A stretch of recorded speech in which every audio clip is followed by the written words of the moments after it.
Hello mga kasari-sari store, for this video gagawa po tayo ng pastillas OB flavor. So no cooking negosyo recipe po ito. At maganda po ito para sa pag reopen ng klase.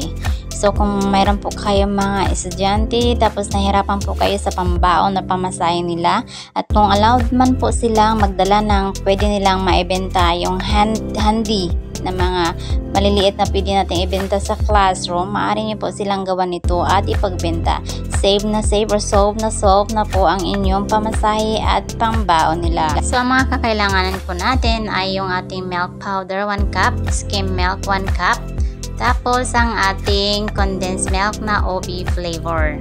So una po natin gawin ay ating i-mix po ang ating skim milk at ang ating milk powder. Tapos ilagay po natin ang ating condensed milk. Saka po natin i-mix at masahin na parang dough.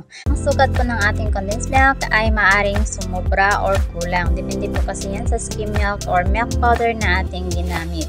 Kayo na lang po ang mag-adjust at makikita nyo naman po ang tamang texture para bilugin. Pagkatapos nyo pong bilugin ay i-roll nyo po ito sa white sugar para po hindi sila magdidikit-dikit. Tsaka nyo po ilagay sa container at ready na po ang ating pastillas OB flavor. So yun lang po. Follow for more videos. Like and share na rin po. Maraming salamat.